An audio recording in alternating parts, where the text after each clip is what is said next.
Hello guys. कैसे हैं आप सभी लोग। मैं आशा करता हूँ आप सभी लोग बहुत अच्छे होंगे।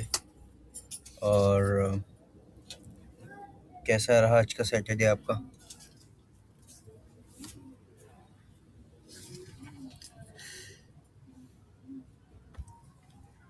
गुड।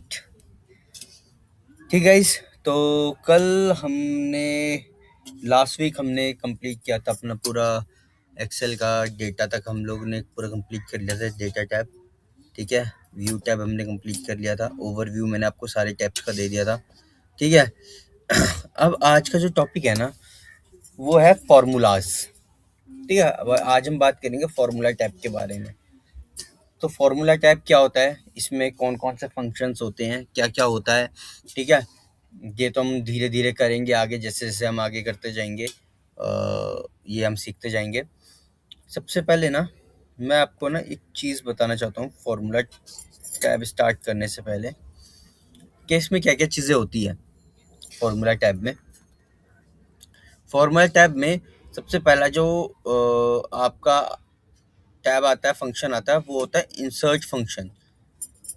ठीक है, इसको बोलते हैं formula insert function. Formula insert function में क्या होता है ना, जैसे आप इसको क्लिक करोगे ना तो ये क्या करेगा, जब भी आप कोई फॉर्मूला आपको अगर ढूंढना है तो आप यहाँ से इसको सर्च कर सकते हो। जैसे मान लो मुझे सम सर्च करना है, जैसे मैंने सम लिखा तो यहाँ पर देखिए सम आ गया। सम के जितने भी फॉर्मूलाज होते हैं जो सम से रिलेटेड होते हैं वो सारे यहाँ पर आ गए हैं।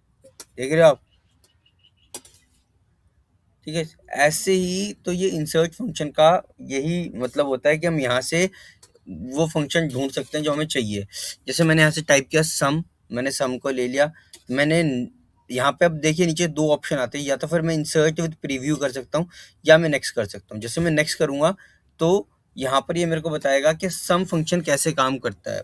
सम फंक्शन ऐसे काम करता है, ये हमें बोल रहा है कि कुछ आर्ग्यूमेंट्स आपको यहाँ पे सेलेक्ट करने पड़ेंगे, कुछ फंक्शन आर्ग्यूमेंट सेलेक्ट करने हैं। और आप फंक्शन आर्ग्यूमेंट्स क्या होते हैं ये समझिए। सबसे पहले फंक्शन आर्ग्यूमेंट्स होते हैं, जैसे मैं सम का फॉर्मूला लगा रहा हूँ तो सम के फॉर्मूला में फंक्शन आर्ग्यूमेंट्स का मतलब है कि हमें जिन चीज़ों का भी, तो हमें जिन भी फंक्शंस का सम करना होता है ना, जिन भी हमें चीज़ों का सम करना है उन वो फंक्शन आर्ग्यूमेंट्स में आते हैं। ठीक है, वो हम यहाँ पे सेलेक्ट करेंगे और यहाँ पे सेलेक्ट करेंगे और उन दोनों का सम हो जाएगा। फॉर एग्जांपल मान लो मेरे को 4 और 2 का प्लस करना है। ठीक है, तो जैसे ही मैंने यहाँ पे इंसर्ट पे क्लिक करूंगा ना तो ये देखो यहाँ पर एक सम आ गया, 4 + 2 का 6 हो गया। ठीक है, अब हम दोबारा से इसी पे आते हैं इंसर्ट फंक्शन पे। मैं ना आपको एक चीज़ दिखाना चाहता हूँ यहाँ पर। तो हम वापस से सम पे फंक्शन पे आ गए। यहाँ पर मैं आपको जो दिखाना चाहता हूँ ना वो ये है second option, insert with preview. जब आप इस पे क्लिक करोगे ना इंसर्ट विद प्रीव्यू पे, तो ये देखो ये आपको यहीं पे ही दिखाने लग गया कि आप यहाँ पर कैसे कैसे इसका यूज़ कर सकते हो और क्या क्या इस सम फंक्शंस में चीज़ें होती हैं। देखो जी यहाँ पे पूरा इसने एलेबोरेट कर रखा है। अगर आप देखोगे नंबर्स पे बोल रहा है नंबर 1 2 3 4, या नंबर 2 पे भी ये बोल रहे नंबर 1 2 3 4, 1 से लेके 255 तक कोई से भी नंबर हो सकते हैं, कोई सा भी लॉजिक हो सकता है। ठीक है, और दूसरा अब यहाँ पर देखो ना एग्जाम्पल, देखो इसने ना एक रेफरेंस भी ले रखा है। इसने क्या लिखा, A1 और A3। अब ये क्या है A1 A3। देखो मैंने आपको नंबर्स ले करके इंडिविजुअली सम तो सिखा दिया। दूसरी चीज़ क्या होती है ना कि हम यहाँ पर ना सेल का रेफरेंस दे करके भी सम करा सकते हैं। मान लो मुझे इन दो सेल्स का सम चाहिए तो मैं इन दो सेल्स को सेलेक्ट करता हूँ। जैसे मैंने इन दो सेल्स को सेलेक्ट किया, आप देखोगे यहाँ पर ना इसने ले लिया B3 और B4। B3 क्या है, मैंने आपको उस दिन भी सेल रेफरेंस देखना बताया था। ये कॉलम है, ये 3 नंबर है, तो ये क्या हो गया B3। ऐसे ये नीचे वाला क्या हो गया B4। जैसे मैंने B3 और B4 का सम किया, मैंने यहाँ पे एंटर मारा तो ये देखो इसने इसका सम बता दिया 205। तो इन दोनों डिजिट का अगर मैं सम भी देखूंगा ना, अगर मैं मैनुअली भी कैलकुलेशन करूंगा तो 205 ही आएगा। तो ऐसे भी फंक्शंस काम करते हैं, ऐसे भी फॉर्मूलाज काम करते हैं। इसके बाद इंसर्ट फंक्शन के बाद हम यहाँ पर आते हैं। ये ऑटो सम का फंक्शन होता है। मान लो कि ना जैसे ये पूरी लाइन है, मुझे इस पूरी लाइन का सम करना है। मैं यहाँ पे सम का फॉर्मूला लगाऊंगा और रेफरेंस दे करके ऊपर से लेकर, जैसे हमने वॉली 2 का सम रेफरेंस दिया था, ऐसे यहाँ पे इस पूरी का सम रेफरेंस दूंगा तो इन सब का टोटल निकाल सकता हूँ। दूसरा तरीका क्या है, मैं यहाँ पर क्लिक करता हूँ और सीधा इस पे ऑटो सम पे क्लिक करता हूँ। ऑटो सम मेरे को पूछता है रेफरेंस कौन से का लगाना है, मैं वो रेफरेंस दे देता हूँ और ये सम हो गया। ये दूसरा तरीका है, ऐसे भी हम सम फंक्शन का यूज कर सकते हैं। ठीक है गाइस, समझ में आया?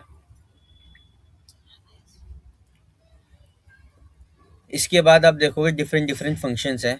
ये हम आगे जैसे जैसे बढ़ेंगे क्लासेस में, हम फंक्शंस पे काम करेंगे, तो मैं आपको ये सारी चीज़ें समझा दूंगा एक एक करके। ठीक है, इसके बाद आप ना आगे आओ। यहाँ पर आप देख रहे हो एक ऑप्शन आ रहा है नेम मैनेजर का। अब ये क्या है नेम मैनेजर?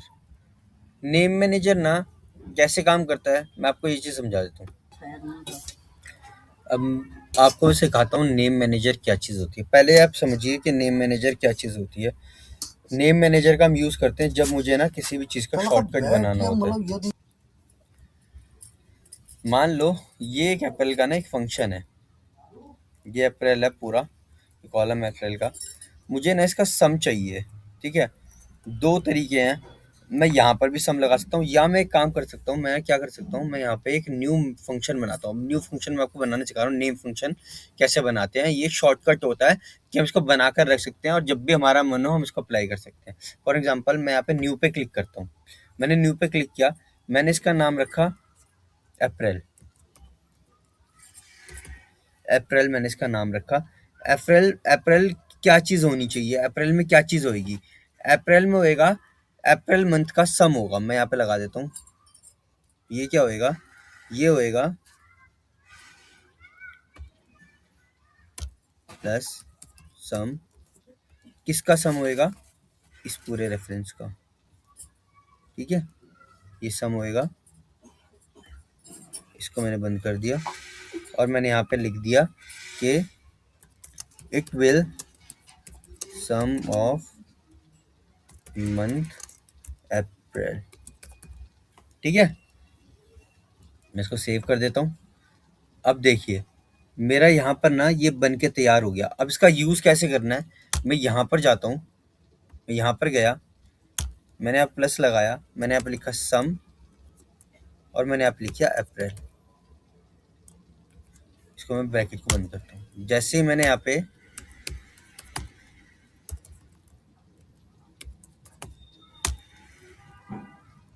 देख रहे हो आप, मैंने क्या किया, मैंने इस फंक्शन को कॉल किया।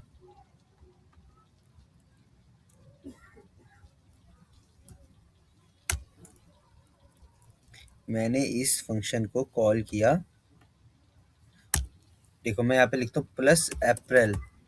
मैंने यहाँ पर अप्रैल लिखा तो ये देखो इसने मेरे को इसका फॉर्मूला दे दिया कि अप्रैल में क्या फॉर्मूला लगा है, सम का फॉर्मूला लगा है। सम किसका होना है, इसका होना है। फॉर एग्जाम्पल मैं एक और बार एक आप करके दिखाता हूँ। अब यहाँ पे फॉर्मूला कैसे लगेगा दोबारा समझते हैं इसको। मैं न्यू पे गया, मैंने यहाँ पे फिर से लिखा, मैं यहाँ पे अब क्या मई का लिखता हूँ। यहाँ पे गया, मैंने यहाँ पे लिखा मई, मैंने यहाँ पे लिखा मई। जैसे मैंने लिखा यहाँ पे इसको नाम दे दिया, मैंने दे दिया इसको मई। मई मैंने इसको नाम दे दिया। रेफरेंस क्या होना चाहिए, रेफरेंस होना चाहिए यहाँ से लेकर के यहाँ तक का। ये मैंने रेफरेंस दे दिया। कमेंट तो मैंने लिखा it will some May month. ठीक है, लिख दिया, सेव कर दिया इस फंक्शन को। यहाँ पर मैं जाता हूँ, फिर से लिखता हूँ सम, लिखता हूँ मे। जैसे मैंने मे लिखा, एंटर किया तो इसने मेरे को मे मंथ का सम दे दिया। अब आपको समझ में आया नेम फंक्शन, नेम मैनेजर का यूज़ क्या होता है और हम इसको कैसे कैसे यूज़ कर सकते हैं। देखिए मैंने इसको आपको दो तरीके से यूज़ करना सिखाया। मैंने आपको पहले तरीके से यूज़ करना क्या सिखाया, मैंने क्या किया ना, मैंने नेम मैनेजर में डिफाइन कर दिया कि भाई ये सम करेगा किसका, अप्रैल मंथ का। ठीक है, तो मैंने वहां पे एक पूरा फॉर्मूला लिख करके डाल दिया और जैसे मैंने उस फंक्शन को कॉल किया, जैसे मैंने उस फंक्शन को कॉल किया तो उसने क्या कर दिया, इसका सम कर दिया। ये हम कहाँ कहाँ पे यूज कर सकते हैं, मान लो कोई फॉर्मूले बहुत ज्यादा बड़े हो रहे हैं जब हमें मल्टीपल फॉर्मूलाज लगाने होते हैं, तब हम ऐसे छोटे छोटे नेम मैनेजर बना करके और उन फंक्शंस को उन फॉर्मूलाज में कॉल कर सकते हैं। इससे क्या होता है ना, इससे हमारा काम बहुत ज़्यादा ईज़ी हो जाता है। जैसे यहाँ पर आपने देखा, मैंने सिर्फ सम लिखा और मंथ का नाम लिखा, मैंने कोई रेफरेंस नहीं दिया, कुछ नहीं करा, और इसने मेरे को यहाँ पे सम करके दिखा दिया उस मंथ का, मई मंथ का। ठीक है गाइस, नेम मैनेजर बनाना समझ में आया? मुझे एक बार चैट बॉक्स में कंफर्म करो, ये नेम मैनेजर बनाना आपको समझ में आया, कैसे नेम मैनेजर बनाते हैं?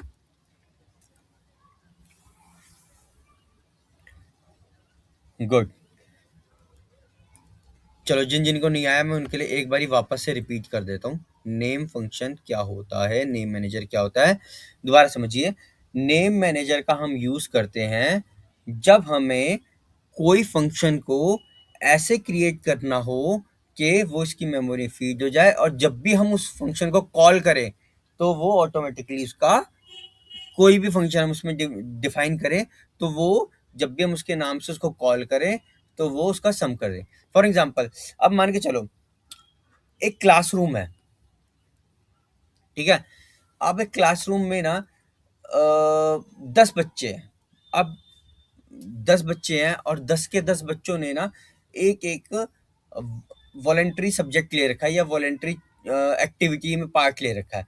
कोई डांसिंग कर रहा है, कोई सिंगिंग कर रहा है, कोई एक्टिंग कर रहा है। तो मैं ऐसा तो नहीं ना कि मैं एक क्लास में जाऊंगा और सारे बच्चों को बोलूंगा डांस में चलो, क्योंकि सब बच्चों को डांस में इंटरेस्ट नहीं होगा। हो सकता है कि उसमें से सिर्फ 3 बंदों ने ही डांस में पार्टिसिपेट किया हो, या एक बंदे ने ही डांस में पार्टिसिपेट किया हो। तो मैं पूरी क्लास को लेकर के वहां पे नहीं जा सकता, ठीक है। और वो मेरे लिए बहुत ज्यादा टफ भी हो जाएगा कि मैं पूरी क्लास को वहां पे लेके जाऊंगा। तो मैं क्या करता हूँ, मैं बच्चों को ना एक ग्रुप्स में बांट देता हूँ, कुछ ग्रुप्स में बांट देता हूँ, जैसे group A, group B, group C. मैं बोलता हूँ ग्रुप ए जो होगा वो डांसिंग का ग्रुप होगा, वो सिर्फ डांस करेगा। ग्रुप बी जो होगा वो एक्टिंग का ग्रुप होगा, वो एक्टिंग करेगा। ग्रुप सी जो होगा वो सिंगिंग का ग्रुप होगा, वो सिंगिंग करेगा। ठीक है। तो ऐसे ही ना नेम मैनेजर भी काम करता है। नेम मैनेजर क्या करता है, ये कुछ फंक्शंस को ना अपने अंदर स्टोर कर लेता है। तो जब भी हमें उन फंक्शंस की जरूरत होती है, हम उन फंक्शंस को कॉल करते हैं और वो फंक्शंस वहां पे काम करना शुरू कर देते हैं। फॉर एग्जाम्पल, मैं आपको दोबारा सिखाता हूँ सम फंक्शन के साथ में नेम मैनेजर कैसे यूज करना है। यहाँ पर मेरे को इस जून मंथ का सम करना है।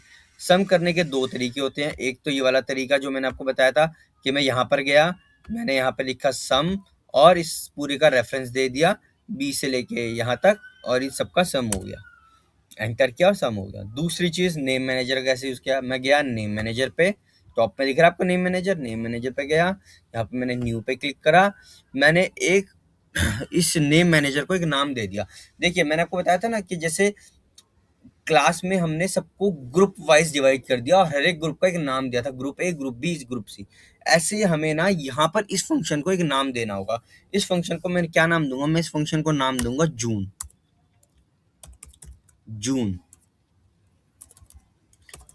ठीक है। अब इस फंक्शन का मतलब क्या होना चाहिए, जून में क्या चीज होनी चाहिए। जून, जब भी मैं जून को कॉल करूं तो ये क्या करे, ये इन सब सेल्स को उठा ले, इस कॉलम को ये उठा ले, ठीक है। मैंने यहाँ पे जून पे क्लिक किया तो इसने क्या किया, इस कॉलम के इन सेल्स को इसने उठा लिया। सेल्स का रेफरेंस आप यहाँ से देख सकते हो, G3 से लेके G18 तक, G3 से लेकर के G18 तक इसने यहाँ पे ये वाला फंक्शन उठा लिया। ये वाले, आपका ये वाले कॉलम्स की वाली रो उठा ली, ठीक है। अब कमेंट्स का क्या यूज होता है, मैंने आपको पहले ही बताया था। कमेंट्स का यूज होता है हम अपनी सहूलियत के लिए कि ये फंक्शन क्या काम करता है, इसके लिए हम कमेंट्स का यूज करते हैं। तो मैं ये डिफाइन करना चाहता हूँ कि ये क्या करेगा, इट विल रेफर द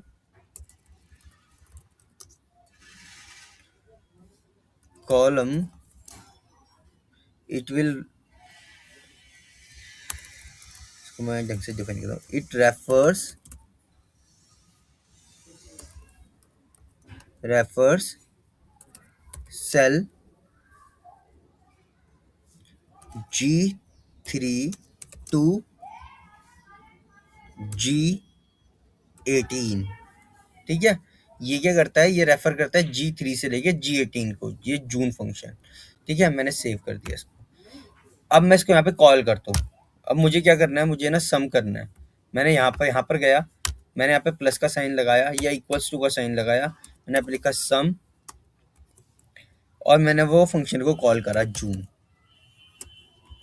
देख रहे हो guys, जैसे मैंने जून यहाँ पे लिखा ना फंक्शन, इसने ऑटोमेटिकली ये वाला G3 से लेके G18 तक कंसीडर कर लिया। मैं एंटर करता हूँ तो इसने इसका सम कर दिया। अब इस फंक्शन का ना जरूरी नहीं मैं यहीं पे इस्तेमाल करूँ, मैं कहीं पे भी इस्तेमाल कर सकता हूँ। मान लो मुझे यहाँ पे करना है, मैं यहाँ पे करता हूँ सम जून। देखो, जैसे ही मैंने इस नेम मैनेजर को कॉल किया, इसने यहाँ पर भी इसका सम लगा दिया।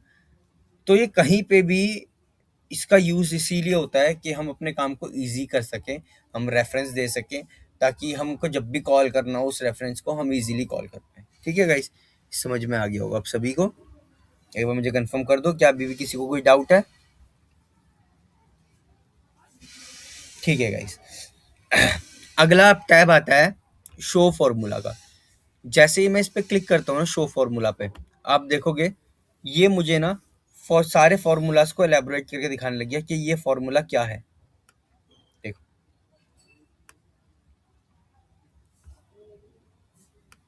देख पा रहे हो आप? मैं शो फॉर्मूला को हटा देता हूँ तो इसने क्या दिखाई, एक वैल्यू दिखाई, वैल्यू दिखाई। जैसे ही मैं इस पे क्लिक करता हूँ शो फॉर्मूला पे, ये देखो इसने मेरे को दिखाने लग गया ये फॉर्मूला क्या था। ये फॉर्मूला था सम B3 से लेके B19 तक, सम C3 से C19 तक। यहाँ पे हमने नेम मैनेजर बनाया था अप्रैल, अप्रैल को कॉल किया तो ये आ गया। यहाँ पे हमने सम फंक्शन बनाया था मई का, मई को कॉल किया, मई आ गया। यहाँ पे हमने सम फंक्शन बनाया था जून का, जून को कॉल किया, ये आ गया। ठीक है, क्लियर? शो फॉर्मूला क्या काम करता है, ये हमें फॉर्मूला दिखाता है कि किस सेल पर क्या फॉर्मूला लगा है। ठीक है गाइस, चलिए आगे चलते हैं।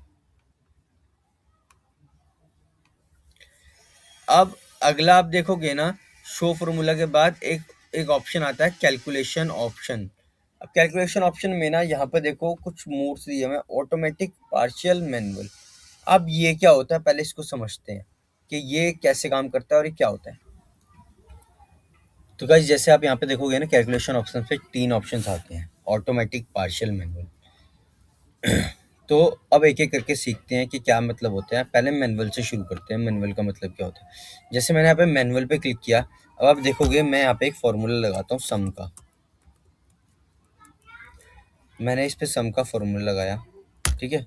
अब देखो ये आ रहा है 2005। मैं इसको अगर चेंज भी कर देता हूँ ना, 45 कर देता हूँ, देखो कोई बदलाव हुआ? नहीं हुआ। यहाँ पे मैंने इसको 82 कर दिया, तो फ़ॉर्मूला में कोई बदलाव हुआ? नहीं हुआ। क्यों नहीं हुआ? क्योंकि यहाँ पे हमने कैलकुलेशन मोड को मैनुअल रखा है। जब तक मैं इसको मैनुअली चेंज नहीं करूँगा ना इस फ़ॉर्मूला को, तब तक ये कुछ भी मेरे को फ़ॉर्मूला चेंज नहीं करने देगा। मैं यहाँ पे गया, मैंने यहाँ पे जाके डबल क्लिक किया, फ़ॉर्मूला ओपन किया, अब मैं यहाँ पे एंटर मारूँगा। देखो, जैसे मैंने यहाँ पे एंटर मारा ना,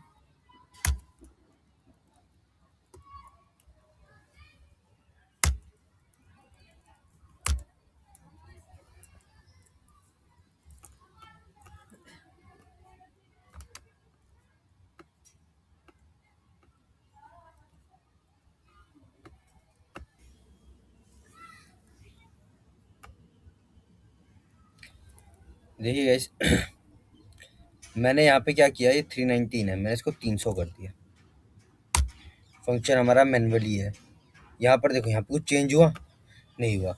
जब तक कि मैं इस पे जाऊँगा, डबल क्लिक नहीं करूँगा, इस फ़ॉर्मूला को अपडेट नहीं करूँगा, ये चेंज नहीं करेगा। मैनुअल फंक्शन में ये होता है। मुझे हर बार जाकर के फ़ॉर्मूला को अपडेट करना पड़ेगा। जैसे ये वाला फ़ॉर्मूला देखो, ये अभी भी 2005 ही दिखा रहा है। मैंने डबल क्लिक किया, एंटर किया, तो ये देखो इसने चेंज कर दिया। तो मैनुअल फंक्शन ये होता है, ये ऑटोमेटिकली फ़ॉर्मूलाज़ को चेंज नहीं करेगा, हर बारी हमें मैनुअली करना पड़ेगा। कई बारी ऐसा होता है ना हमसे ना, जब हम बहुत बड़ी शीट्स पे काम काम कर रहे होते हैं ना, तो हम चाहते हैं कि फ़ॉर्मूला को चेंज ना करे ये, ये जब हम कमांड दें तभी फ़ॉर्मूला को चेंज करे। ताकि हमें ये पता रहे कि कहीं पे कोई डेटा चेंज हुआ है तो उस डेटा को चेंज करने से क्या फ़र्क पड़ा है। तो उस सिनेरियो में हम ये मैनुअल फंक्शन ऑन करते हैं। ऐसे ये पार्शियल फार्मूला होता है। पार्शियल फार्मूला क्या होता है? पार्शियल फार्मूला होता है हम कभी ऑन करना चाहते हैं, कभी ऑफ करना चाहते हैं, वो अपनी मर्जी से हो, तो हम पार्शियल का यूज़ करते हैं। मैं जो सजेस्ट करूँगा वो मैं ये सजेस्ट करूँगा कि आप इसको ऑटोमेटिक ही रहने देना, ठीक है? ज़्यादा इसमें छेड़छाड़ करने की ज़रूरत नहीं है। तो जैसे मैं यहाँ पे वापस से 319 करूँगा, आप देखो ये ऑटोमेटिकली चेंज हो रहा है। अब 319 ये ऑटोमेटिकली चेंज हो रहा है, देख रहे हो? तो ये काम करता है मैनुअल और ऑटोमेटिक यहाँ पे कैलकुलेशन ऑप्शन पे, ठीक है? समझ में आया गाइस? कैलकुलेशन ऑप्शंस कैसे यूज़ होता है ये समझ में आया? कंफर्म करो एक बार कैलकुलेशन ऑप्शन अगर आप सभी को समझ में आया तो। गुड। तो कैलकुलेशन ऑप्शन के हम जस्ट आगे बढ़ते हैं। तो अगला ऑप्शन आता है कैलकुलेट वर्कबुक। अब ये क्या होता है ये चीज़ समझो कैलकुलेट वर्कबुक का। कैलकुलेट वर्कबुक पे जब भी आप क्लिक करोगे ना तो ये क्या करेगा, ये पूरे वर्कबुक में जितने फॉर्मूलाज होंगे ना सबको अपडेट कर देगा,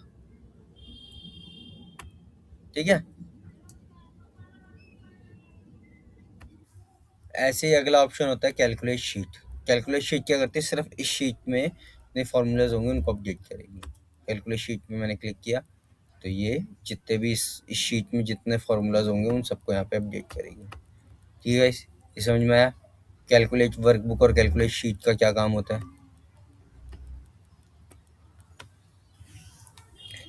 ठीक है। तो हमने अब सारे टैब्स का ना ओवरव्यू कर लिया है, ठीक है? अब हमने सारे टैब्स का ओवरव्यू कर लिया। अब मुझे नहीं लगता कि कोई भी टैब हमारा बचा है, ठीक है? तो एक बारी मैं फिर से एक बारी पूरे सारे टैब्स का ओवरव्यू आपको दे देता हूँ, क्या-क्या किस टैब में क्या-क्या चीज़ें होती हैं, ठीक है? सो दैट कि हम या अगर ये आज कंप्लीट हुआ तो ठीक है, नहीं तो फिर हम जब कल की क्लास करेंगे, ठीक है? तो उसमें हम फ़ॉर्मूलाज़ को सीखना शुरू करेंगे कि फ़ॉर्मूलाज़ कैसे यूज़ होते हैं, कौन-कौन से फ़ॉर्मूलाज़ होते हैं और एडवांस एक्सेल में क्या-क्या चीज़ें यूज़ होती हैं, ठीक है? वो हम कल की क्लास से शुरू करेंगे अगर ये आज ख़त्म हो जाता है तो। तो एक बारी मैं आपको वापस से सारे टैब्स का ओवरव्यू दे देता हूँ। क्या-क्या चीज़ें होती हैं, फटाफट से हम लोग इसका ओवरव्यू कर लेते हैं। पहले हम जाते हैं फाइल टैब में। फाइल टैब में न्यू पे न्यू वर्कबुक क्रिएट कर सकते हैं या टेम्पलेट में से कोई सी भी नई शीट चुन सकते हैं।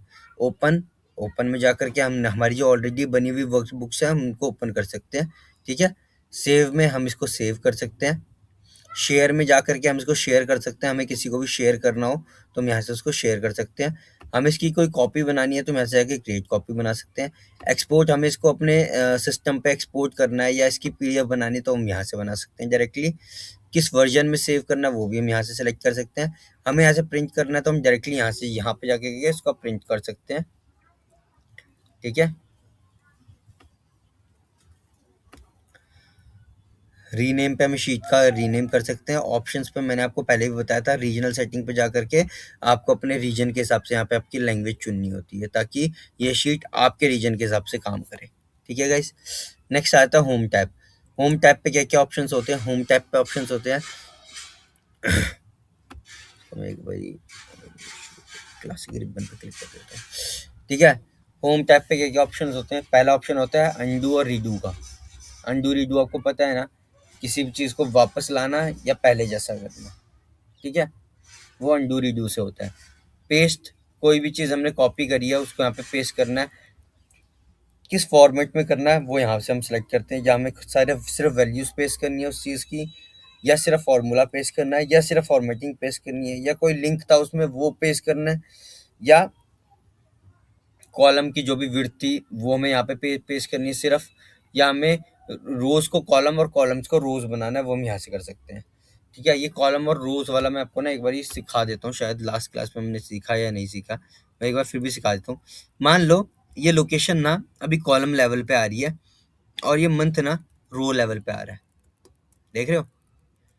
ऐसे अब मैं चाहता हूँ ना कि ये वाला सारा डेटा ना जो कॉलम वाइज आ रहा है लोकेशन रो वाइज आ जाए और ये जो मंथ का डेटा है ये कॉलम वाइज आ जाए। तो इसके लिए मैं क्या यूज़ करता हूँ, इसके लिए मैं या तो फिर मैं एक एक करके इसको टाइप करके लिख सकता हूँ पर वो बहुत लेंथी काम रहता है। अगर मेरे को वो नहीं करना है और मुझे शॉर्ट में करना है, तो मैं क्या करता हूँ, मैं पहले इसको सिलेक्ट करता हूँ, जितना मेरे को डेटा चाहिए उसको मैं कॉपी करता हूँ। कॉपी करने के बाद मैं यहाँ पर जाता हूँ, मुझे जहाँ पे पेस्ट करना है, और यहाँ पे जाने के बाद मैं क्या करता हूँ, पेस्ट पे जाता हूँ। पेस्ट पे जाने के बाद एक ऑप्शन होता है, पेस्ट रोज एंड कॉलम्स।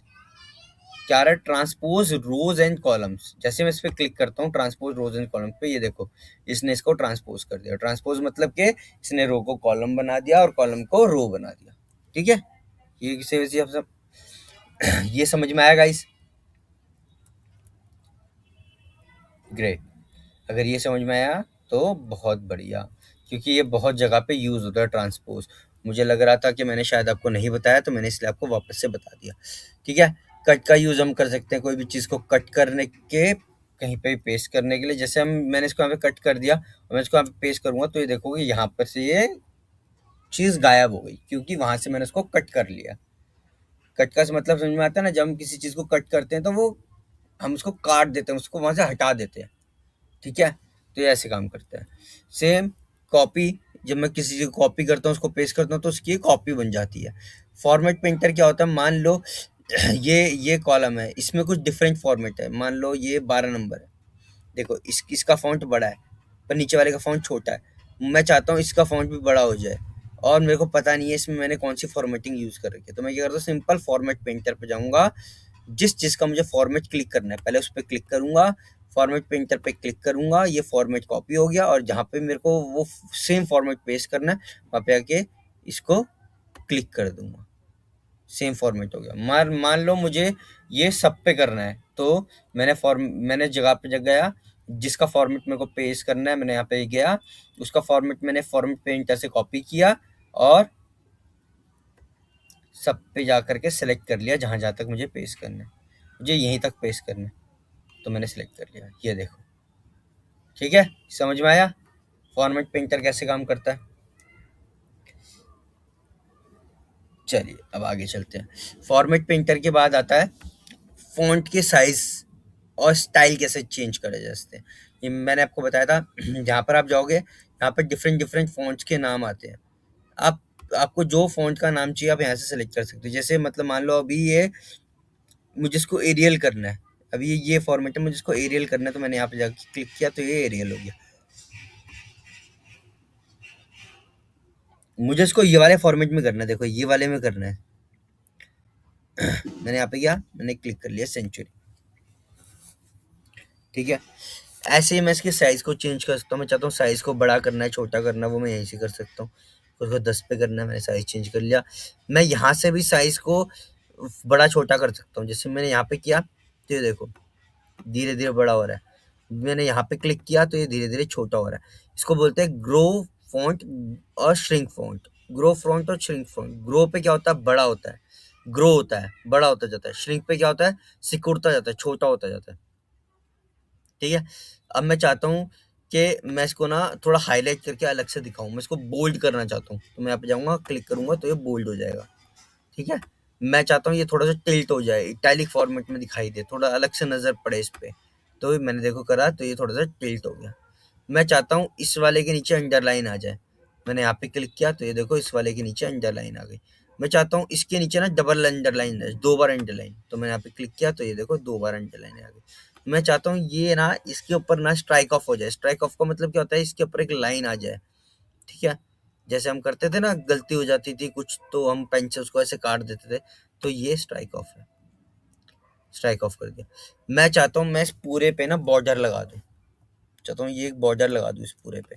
मैं गया यहाँ पर, मैंने जिस पे बॉर्डर लगाना है उसको सेलेक्ट किया, यहाँ पर मैं गया टेबल्स पे और बॉर्डर्स जो मेरे को चाहिए वो वाला बॉर्डर मैंने सेलेक्ट कर लिया।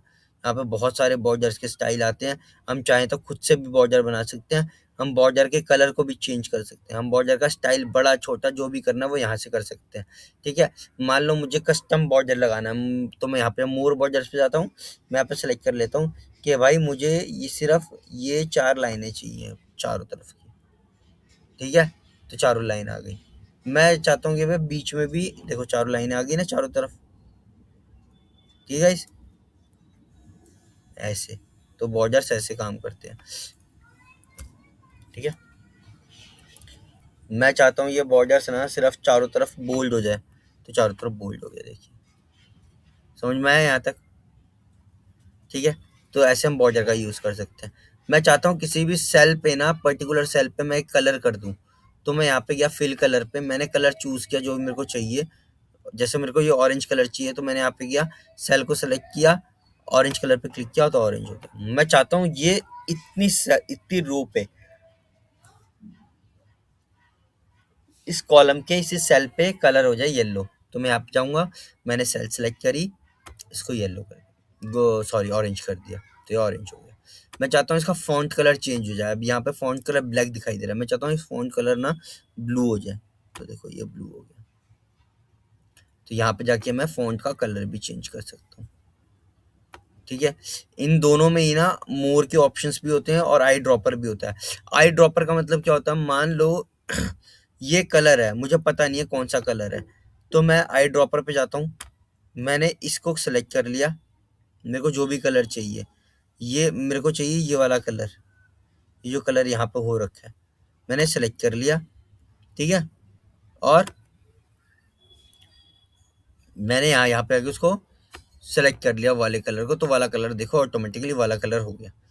दोबारा मैं आपको करके दिखाता हूँ। मैं यहाँ पे गया, इस सेल पे मैंने यहाँ पे सेलेक्ट किया आई ड्रॉपर। आई ड्रॉपर क्या करता है ना, ये मुझे दिखाता है मल्टीपल ऑफ कलर्स कि कौन कौन से कलर्स यहाँ पे ऑलरेडी यूज्ड है। इनमें से मेरे को कोई भी कलर अगर करना हो, तो मैं यहाँ पे जाऊँगा, पर्टिकुलरली उस कलर को सिलेक्ट करूँगा और एंटर कर दूंगा, तो वो कलर ऑटोमेटिकली यहाँ पे हो जाएगा। ठीक है गाइस, समझ में आया आई ड्रॉपर का मतलब क्या होता है? ठीक है, तो ऐसे ही फ़ॉन्ट में भी आई ड्रॉपर होता है। आई ड्रॉपर को सिलेक्ट करके मैं यहाँ पे डिफरेंट डिफरेंट कलर कर सकता हूँ। अगला आप आ जाओ अलाइनमेंट। अब अलाइनमेंट क्या होता है? अलाइनमेंट होता है, मान लो ये ना, इसको थोड़ा सा बड़ा करता हूँ।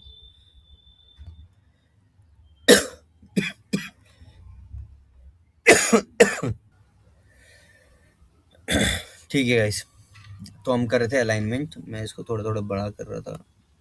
हम्म, ठीक है, तो अब देखिए अलाइनमेंट का यूज़ हम कैसे कैसे करते हैं। अभी देखो ये ना सबसे नीचे आ रहा है, तो मैं चाहता हूँ कि ना, जब मैं इसको वर्टिकली देखूं, मतलब वर्टिकली मतलब ऐसे देखूं, तो ये ना मेरे को ऊपर दिखाई दे, सबसे ऊपर। ये अभी नीचे दिखाई दे रहा है ना, ये देखो दोनों में नीचे दिखाई दे रहा है, मैं चाहता हूँ ये ऊपर दिखाई दे। तो मैं यहाँ पे जाके क्लिक करता हूँ, तो ये कहाँ आ गया, सबसे ऊपर आ गया। देखो मैं चाहता हूँ ये बीच में आए, तो मैं यहाँ पे क्लिक करूंगा, ये वर्टिकली बीच में आ रहा है। मैं चाहता हूँ इस डाउन में आ जाए, तो इससे डाउन में आ गया। ठीक है गाइस, ऐसे वर्टिकली अलाइनमेंट होता है। ऐसे सेम हॉरिजॉन्टली भी अलाइनमेंट होता है।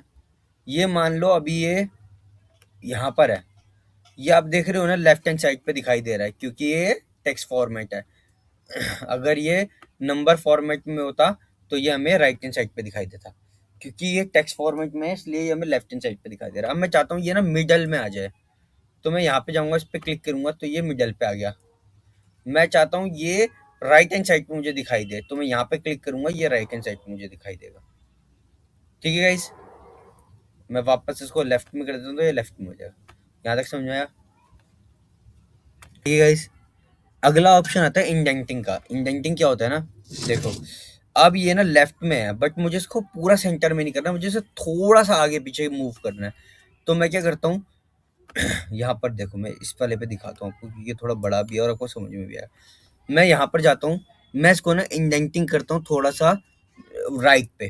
ठीक है, तो मैंने इंक्रीज इंडेंटिंग करा, देखो ये देखो सेंटर पे करते हो बिल्कुल सेंटर पे आता है। मैंने इसको सिर्फ इंडेंटिंग करा है, तो थोड़ा सा आगे आया, ये पूरा आगे नहीं आया। मैं और करता हूँ और करता हूँ और करता हूँ, तो ये इंडेंटिंग ऐसे चेंज होती है। मैं चाहता हूँ मेरे को इसको इंडेंटिंग खत्म करना है, तो मैं डिक्रीज इंडेंटिंग कर दूंगा, तो ये पूरी इंडेंटिंग खत्म हो जाएगी। ठीक है गाइस, इंडेंटिंग समझ में आया? इंडेंटिंग के बाद एक फंक्शन आता है ओरिएंटेशन का। अब ओरिएंटेशन का फंक्शन कैसे होता है मैं आपको समझा देता हूँ। ओरिएंटेशन पे ना, मान लो ये टेक्स्ट ना मुझे ऐसे दिखाई दे रहा है, मैं चाहता हूँ ये ना ऐसे दिखाई दे मुझे क्रॉस में। आपने कई बार देखा होगा ना, कई जगहों पे ऐसे करके दिखाई देता है, टेक्स्ट ऐसे करके लिखा होता है। तो वो कहाँ से चेंज होगा, वो यहाँ पे ओरिएंटेशन से जाके चेंज होगा। जैसे मैं ओरिएंटेशन पे गया, मैं इसको बोलता हूँ ये मेरे को 45 डिग्री पे अप चाहिए, तो देखो इसने अप कर दिया 45 डिग्री पे। मैं इसको बोलता हूँ ये मेरे को डायगनली 45 डिग्री पे डाउन चाहिए, तो ये देखो इसने डाउन कर दिया। दिख रहा है गाइस आपको?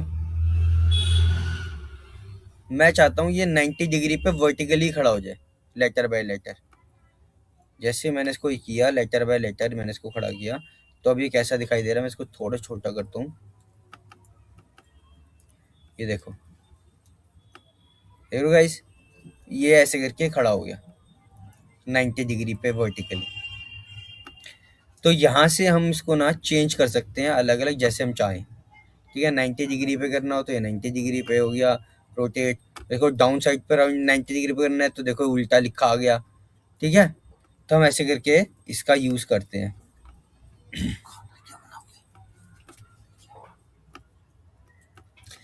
अगला ऑप्शन आता है रैप टेक्स्ट का। अब रैप टेक्स्ट कहाँ पर काम आता है मैं आपको समझाता हूँ। मान लो ये ना कुछ स्टूडेंट्स के नाम नाम लिखे हुए हैं।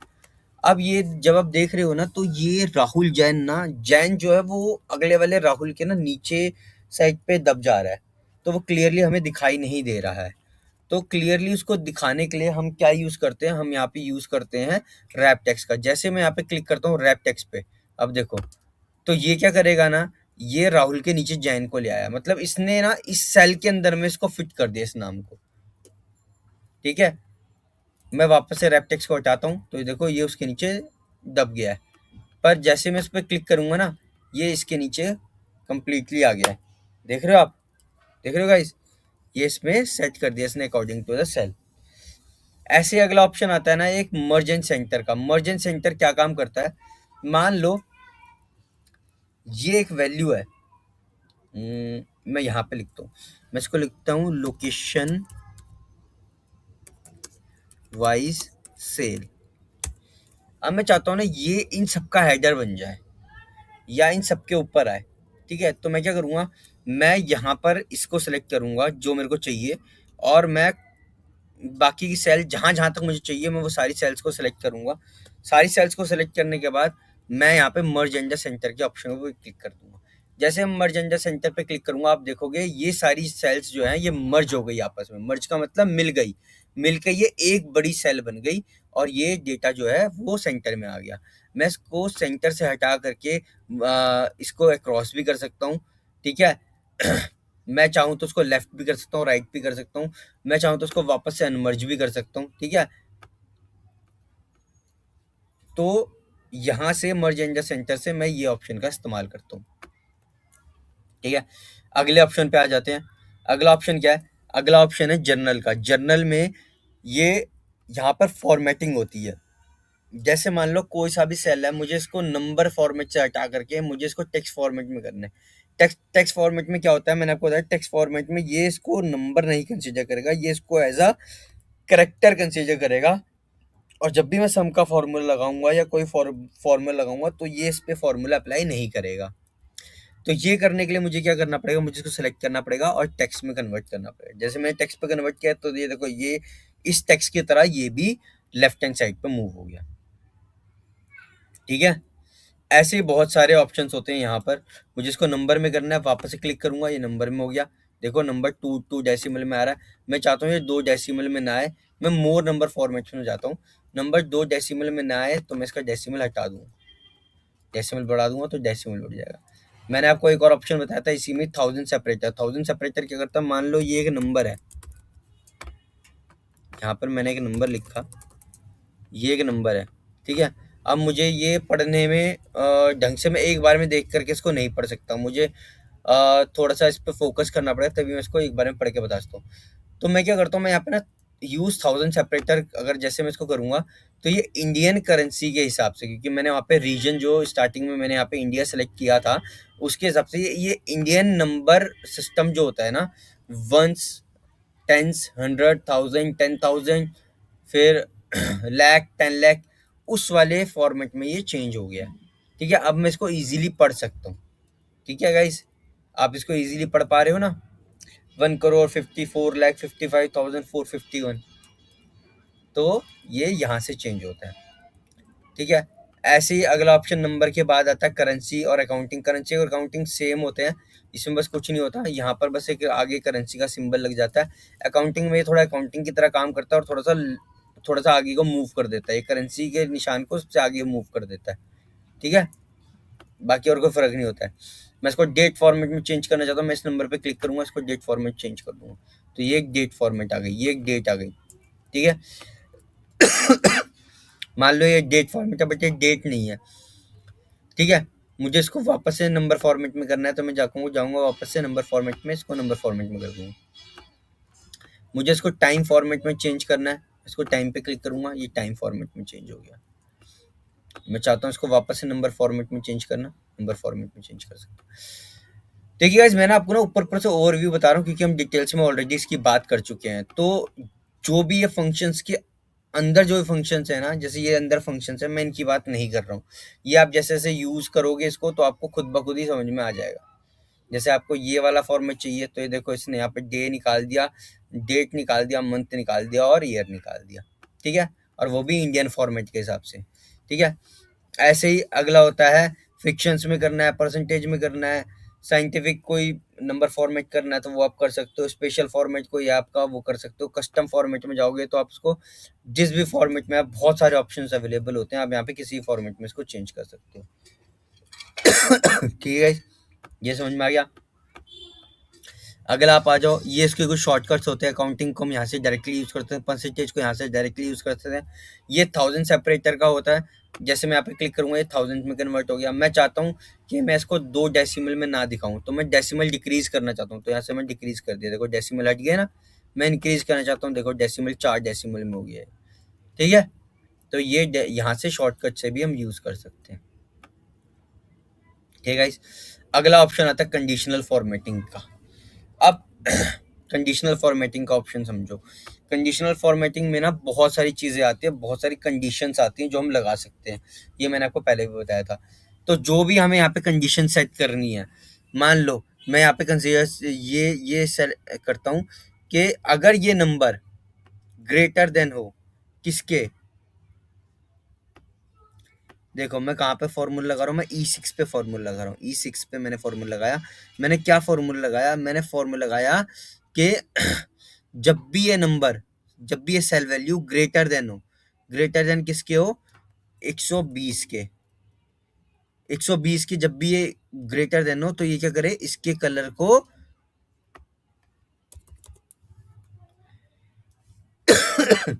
ग्रेटर देन हो तो ये इसका कलर चेंज कर दे, इसको हाईलाइट कर दे, ठीक है। और हाईलाइट पे जाकर के मैं इसका कलर भी सिलेक्ट कर सकता हूँ। यहाँ पे मैं यहाँ पे क्या कलर मैंने सिलेक्ट किया भाई, ये एक सेकंड,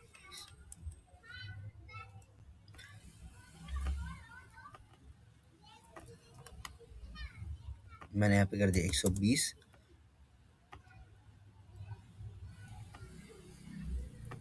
ठीक है। मैंने यहाँ पे लगाया 120 से, जैसे ही ये 120 से बड़ा हो तो ये क्या कर दे, इसका कलर चेंज कर दे, ठीक है। मैं यहाँ पे डन करता हूँ।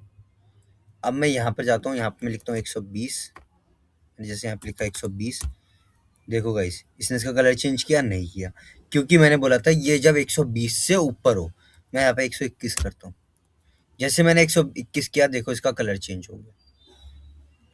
ये काम होता है कंडीशनल फॉर्मेटिंग का। ऐसे ही हम डिफरेंट डिफरेंट कंडीशंस लगा सकते हैं, और डिफरेंट डिफरेंट हम जैसे चाहें वैसे उस कंडीशंस को यूज़ कर सकते हैं। अब मुझे मान लो ये कंडीशन डिलीट करनी है, मैं यहाँ पे गया, मैंने इसको डिलीट कर दिया, तो ये कंडीशन डिलीट हो गई, ठीक है गाइज। ऐसी कंडीशनल फॉर्मेटिंग में बहुत सारे आते हैं। टॉप और बॉटम का रूल लगाना यहाँ से कर सकता हूँ। मैं चाहता हूँ ये एक ग्रेडियंट कलर में आ जाए, ग्रेडियंट कलर में अलग अलग कलर आए इस पे, पूरे इस पे, तो मैं वो यहाँ से सेलेक्ट कर सकता हूँ, ठीक है। कलर स्केल, सी एरे, सेट आइकन्स, मैं कोई आइकन्स लगाना चाहता हूँ वो मैं यहाँ से लगा सकता हूँ। कोई नया रूल बनाना चाहता हूँ वो मैं यहाँ से बना सकता हूँ। कोई पुराना रूल बना हुआ उसको क्लियर करना चाहता हूँ, वो यहाँ से कर सकता हूँ। मैनेज रूल पे जाकर के मैं रूल मैनेज करूँगा। तो ये हम जैसे आगे प्रैक्टिस करेंगे हमारे केस में आएगा, हम जो आगे यूज़ करने वाले हैं ना, जब हम प्रोजेक्ट यूज़ करेंगे तो हम इसका यूज़ करेंगे और अच्छे से हम इसको यहाँ पे तब समझेंगे, ठीक है। टेबल फॉर्मेट में क्या होता है, किसी भी चीज़ को हमें, किसी भी डेटा को हमें टेबल फॉर्मेट में चेंज करना है। जैसे हमने यहाँ पे मैनुअल टेबल लगाया था ना, अब यहाँ पे कुछ प्री डिफाइंड टेबल्स होते हैं, और जब हम वो लगाते हैं ना तो उसपे हमें कुछ एक्स्ट्रा चीज़ें मिल जाती है, कोई फ़ॉर्मूला हमें ईज़िली करने देता है, वो अलग से उन सेल्स को आइडेंटिफ़ाई कर लेता है। तो मैं यहाँ पर जाता हूँ, मैं फॉर्मेट एज़ अ टेबल करता हूँ, जैसे मैंने क्लिक किया मैं यहाँ पे सेलेक्ट करता हूँ, तो ये देखो,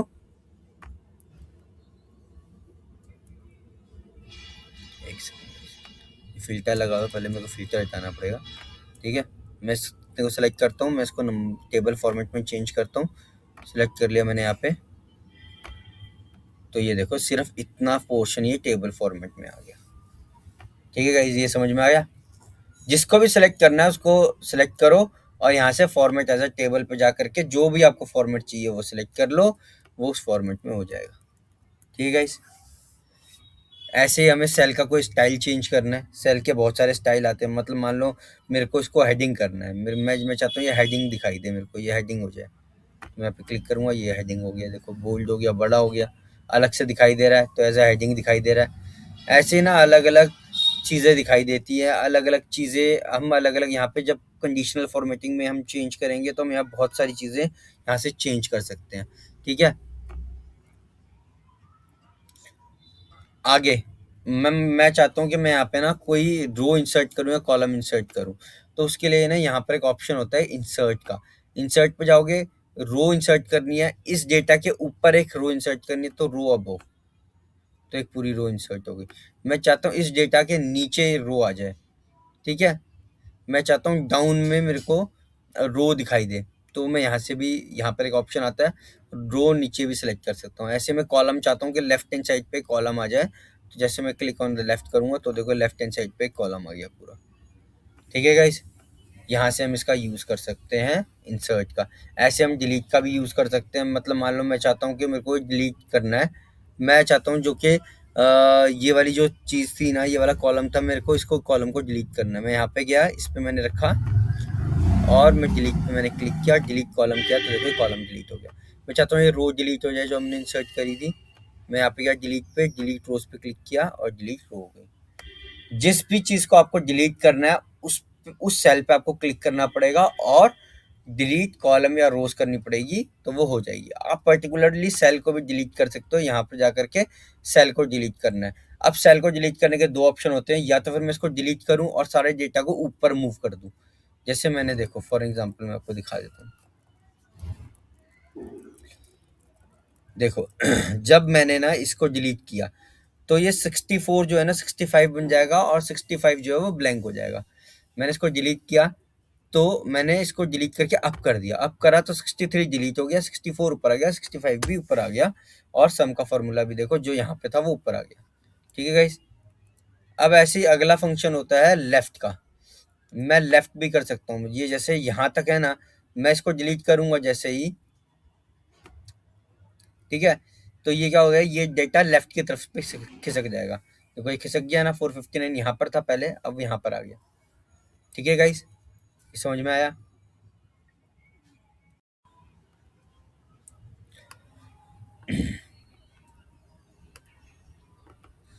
ठीक है guys, ऐसे ही ना अगला ऑप्शन पे आ जाओ आप, सेल स्टाइल पे। जैसे आप सेल स्टाइल पे, सेल स्टाइल हो गया था हमारा, फॉर्मेट भी हो गया, डिलीट तक हमने कर लिया था।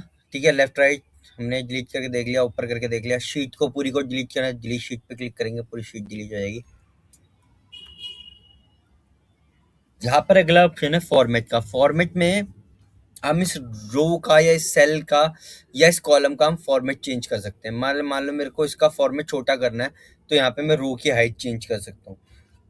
अभी 51 है, मान लो मैं इसको 20 करना चाहता हूँ, मैं 20 करा, ओके किया, तो ये देखो छोटा हो गया। ठीक है, ऐसे मैं कॉलम का भी कर सकता हूँ। अभी देखो कॉलम की हाइट बड़ी है, मैं जाता हूँ यहाँ पर, मैंने कहा कॉलम की विड्थ मेरे को छोटी करनी है, अभी 24 आ रही है, मैं चाहता हूँ इसको ना मैं 10 पे कर दूँ। 10 किया मैंने, ओके किया है, देखो छोटा हो गया। ठीक है, ऐसे हम यहाँ से रो कॉलम सबका हम ऐसे ऐसे करके चेंज कर सकते हैं। ठीक है, अगला ऑप्शन आता है फार्मूला बार्स का। ये तो जब हम फार्मूला बार्स पे अभी जैसे हमने सीखा, ऑटो सम का फार्मूला हम यहाँ से डायरेक्टली लगा सकते हैं। यहाँ बहुत सारे शॉर्टकट्स होते हैं, हम ये वाले फार्मूलाज को डायरेक्टली यहाँ से भी यूज़ कर सकते हैं। कोई चीज़ हमें क्लियर करनी हो, कोई मतलब मान लो कोई मैंने यहाँ पे ना आपका ये फ़िल्टर लगाया हुआ है, मेरे को फ़िल्टर क्लियर करना है। मैं अब जाता हूँ, क्लियर फ़िल्टर पे जाऊँगा, तो ये देखो इसने क्लियर कर दिया।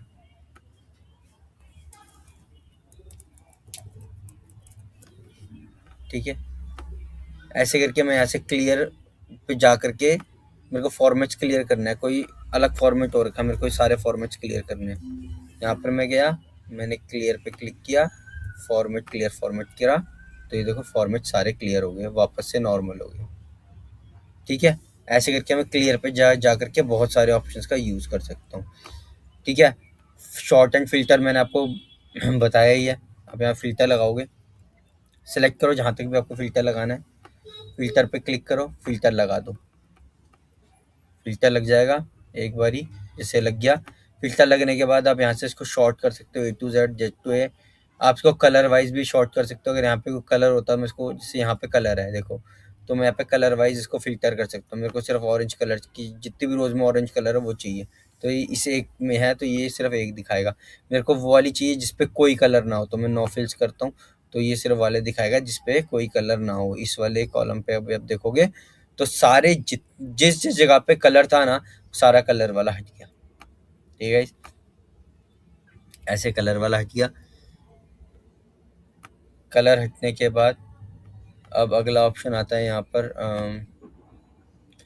शॉर्टिंग का, मैंने आपको बता ही दिया है। फाइंड सेलेक्ट का, ये अगर आपको कोई चीज़ ढूंढनी हो, इस पूरे डेटा में कोई चीज़ ढूंढनी हो, फाइंड पे क्लिक करो और यहाँ पर लिख दो मेरे को, जैसे यहाँ पे इस पूरे डेटा में 46 कहाँ कहाँ पर है वो देखना है। 46 पे मैंने किया, फाइंड नेक्स्ट किया, तो एक 46 यहाँ पर है, एक यहाँ पर है। ठीक है, एक यहाँ पर है, 465 में भी 46 है, तो जहाँ जहाँ पे भी होगा ना वहाँ पे मेरे को बता देगा।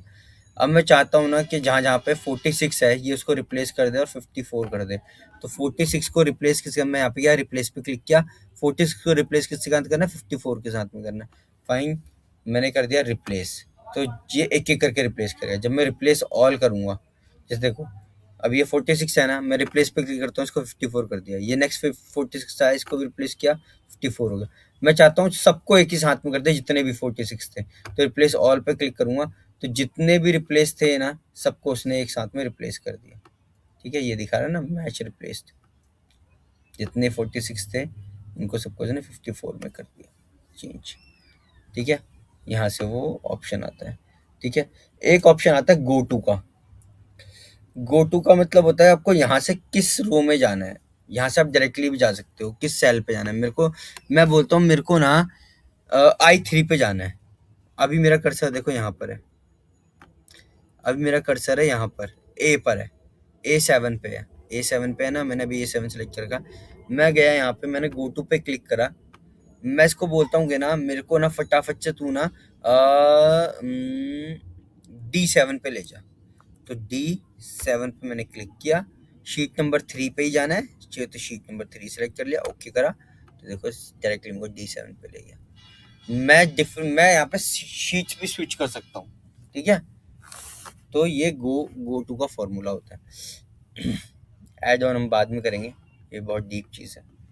जब हम AI का यूज़ करेंगे ना एक्सेल के साथ में, तब मैं यहाँ पे आपको बताऊँगा। अगला फंक्शन होता है इंसर्ट का। इंसर्ट में क्या क्या चीज़ें होती है, पहला ऑप्शन होता है पाइवट टेबल का।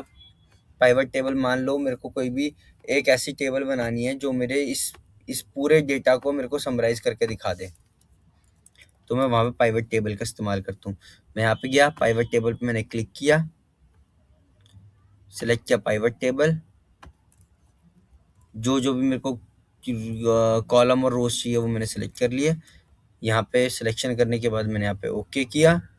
ओके करने के बाद ये मेरे को बता रहा है कैसे चाहिए। मैं चाहता हूँ लोकेशन आ जाए रो लेवल पे, रो लेवल पे आ गई, कॉलम लेवल पे आ जाए मंथ। ठीक है, सॉरी गाइस। अब ये हम यहाँ पे देखते हैं ये डेटा कैसे दिखाई दे रहा है हमें, तो ये डेटा देखो ऐसे दिखाई दे रहा है। ठीक है, मैं चाहता हूँ इन सब का ना सम, ये सम लेवल पे मेरे को दिखाई दे, मंथ जो है वो सम लेवल पे दिखाई दे, तो इनका सम हो या काउंट हो या जो भी मैं लगाना चाहूँ वो, तो मैंने यहाँ पे सेलेक्ट कर लिया। देखो ये दिखा रहा है फरवरी का ये सम है, जनवरी का ये है, मार्च का ये। ठीक है, ऐसे करके पाइवट टेबल का यूज़ होता है। अब अगला ऑप्शन आता है यहाँ पे टेबल का। मैं चाहता हूँ कोई भी मैं ना एक टेबल बनाना चाहता हूँ, जैसे मैंने पहले बनाई थी, तो मैं यहाँ से डायरेक्टली भी टेबल बना सकता हूँ। फॉर्म्स का मैंने आपको बताया था, आपको कोई भी नया फॉर्म क्रिएट करना हो तो आप यहाँ डायरेक्टली जाके फॉर्म पे क्लिक करेंगे तो फॉर्म क्रिएट हो जाएगा नया। कोई पिक्चर इंसर्ट करनी है तो आप यहाँ से पिक्चर सेलेक्ट कर सकते हैं और यहाँ पे उसको इंसर्ट कर सकते हैं, जैसे हमने फर्स्ट वाले में करी थी। देखिए आपको याद होगा हमने सारी फोटोज वगैरह इंसर्ट करी थी ना, यहाँ पे जाके इंसर्ट करी थी। इंसर्ट पे गए, जिस डिवाइस पे या स्टोरेज फोटोज पे क्लिक किया, वहां से हो जाएगा। शेप आप क्रिएट करना चाहते हैं तो हमने जैसे ट्रायंगल की शेप लगाई है, आप यहाँ पे जाकर के कोई भी इंसर्ट शेप पे जाएंगे और यहाँ पे सेलेक्ट करेंगे, वो शेप आ जाएगी। चेक बॉक्स लगाना चाहते हैं, जैसे हमने यहाँ पे चेक बॉक्स लगाया ना, देखो कहाँ गया वो चेक बॉक्स लगा देता,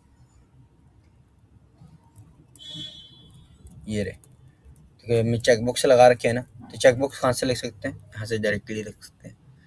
चार्ट हमें को चार्ट लगाने हो, ये डिफरेंट चार्ट बनाए थे मैंने, बार चार्ट बनाया था, ठीक है, ये मैंने पाई चार्ट बनाया था। चार्ट लगाने हो तो आप यहाँ से चार्ट पे जाओगे, ये चार्ट आ रहे हैं डिफरेंट डिफरेंट, कौन सा चार्ट लगाना है वो आप यहाँ सेलेक्ट कर सकते हो, चार्ट लगा सकते हो।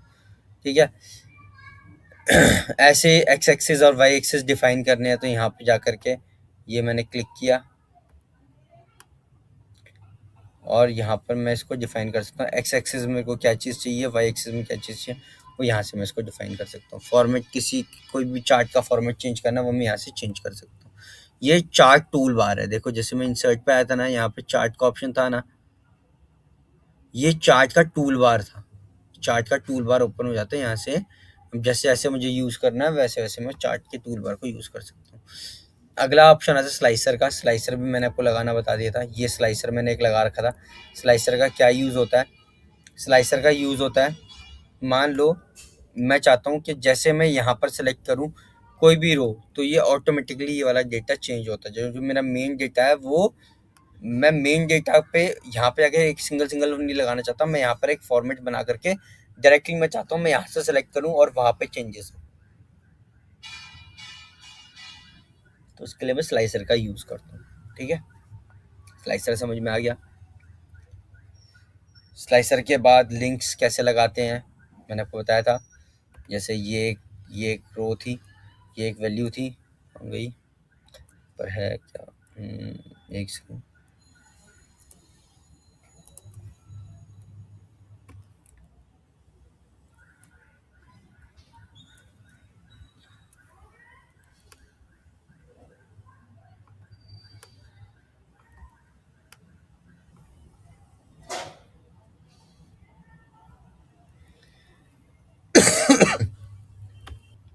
ये देखो गाइस, जैसे मैंने यहाँ पे लिंक लगाया हुआ था ना, मैंने एक टेक्स्ट लिखा और जैसे मैंने उस पर क्लिक किया तो ये देखो ये मेरी ब्लॉगिंग साइट खोल रहा है। ठीक है गाइस, लिंक ऐसे काम करते हैं। यहाँ पे क्लिक किया, सिलेक्ट मंथ पे क्लिक किया तो ये मंथ वाले पे मेरे को ले गया, देखा है, सिर्फ मैं सेलेक्ट कर लिया।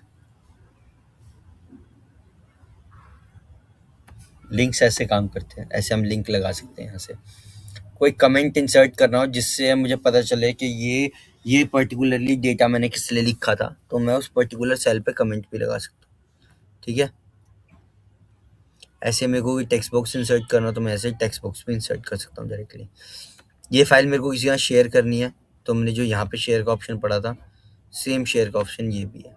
ठीक है, ये सेम उसी की तरह वर्क करता है।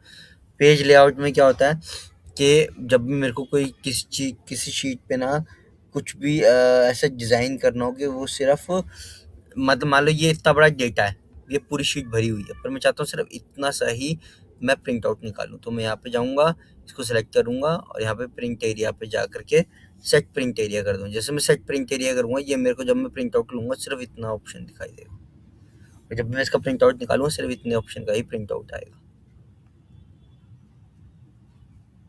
ठीक है गाइस, ये समझ में आया पेज लेआउट तक। इन इन चारों पांचों टैबों में कोई डिफरेंस आप कोई आपको प्रॉब्लम हो रही तो आप मेरे को बताओ, मैं दोबारा समझा दूंगा। कोई दिक्कत है, सब कुछ समझ में आ रहा है? ठीक है गाइस, तो आगे फार्मूला टैब है। फार्मूला टैब तो हमने आज ही करा है, ठीक है, तो इसमें मैं दोबारा रिपीट नहीं कर रहा, ये आप सबको समझ में आ गया होगा। डेटा टैब में यहाँ से मैं मतलब मान लो किसी भी इमेज से मेरे को यहाँ पर डेटा लाना है, तो मैं यहाँ पे गेट डेटा पे क्लिक करूँगा। मैं गेट डेटा पे क्लिक करूँगा। जैसे मैं गेट डेटा पे क्लिक करूँगा, ये मेरे को दिखाएगा अलग-अलग मेरे को पिक्चर चाहिए या मेरे को इसको पावर बीआई बनाना है। मैं ना पावर बीआई ना यहाँ से भी यूज़ कर सकता हूँ डायरेक्टली। कैसे यूज़ कर सकता हूँ, मैं यहाँ पर गया,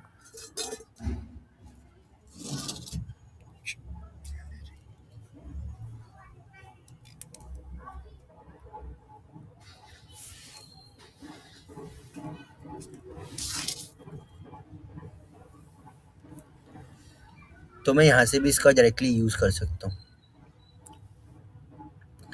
ये सारे ऑप्शन उसी के ही हैं, ठीक है। शॉर्ट कर सकता हूँ मैं सेंडिंग जैसे हमने पहले किया था। फ़िल्टर मैंने आपको बता ही दिया है, ठीक है। यहाँ पर एक ऑप्शन होता है split text to column. Text to column का क्या यूज़ होता है, मान लो ये एक डेटा है, हमने यहाँ पर किया था। जैसे मतलब मान लो ये एक डेटा आ रहा है HYPR हाइपर स्पेस दे के मैं बोलता हूँ 10, तो राहुल 15। अब ये दो मान लो एक टेबल का डेटा था, पर गलती से यहाँ पर एक ही सेल में आ रहा है। मैंने कॉपी पेस्ट किया था, कल आपको करके दिखाया था, ठीक है।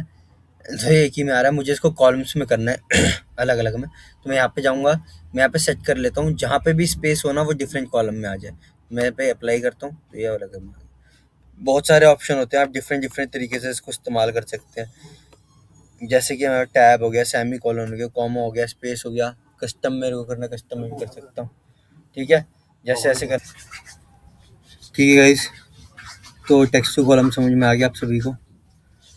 अब अगला ऑप्शन है फ्लैश फिल का। फ्लैश फिल मैंने आपको बताया था, जैसे यहाँ पे ये दोनों नाम एक साथ लिखे हुए थे और मैं चाह रहा था कि ये एक ही साथ में फिल हो जाए, ठीक है। तो मैंने यहाँ पे फ्लैश फिल का यूज़ किया था। तो ये क्या हुआ था, ये दोनों नाम को इसने एक ही बारी में फिल स्नैप ही कर दिया था। फॉर एग्ज़ाम्पल ये दो नाम है, हटा दिया। मैं चाहता हूँ यहाँ पे मैंने एक कमल लिखा और ये मैं चाहता हूँ यार सबके फर्स्ट नेम यहाँ पे अपने आप फिल हो जाए। मैंने सेलेक्ट किया, फ्लैश फिल पे क्लिक किया। तो जैसे मैंने फ्लैश फिल पे क्लिक किया, आप देखोगे इसने ये सबके फर्स्ट नेम यहाँ पे फिल कर देगा आप ऑटोमेटिकली। देखिए गाइस, इसने सबके फर्स्ट नेम यहाँ पे फिल कर दिए, ठीक है गाइस। तो फ्लैश फिल ऐसे यूज़ होता है। मैं किसी डेटा में से डुप्लीकेट्स को रिमूव करना चाहता हूँ, मैं यहाँ पे क्या रिमूव डुप्लीकेट्स किया, तो वो सारे डुप्लीकेट मैंने रिमूव कर दिए। डेटा वैलिडेशन पे मैंने आपको बताया था डिफरेंट डिफरेंट टाइप्स होते हैं। मैं अलग अलग तरह की वैलिडेशन लगा सकता हूँ किसी भी कॉलम पे।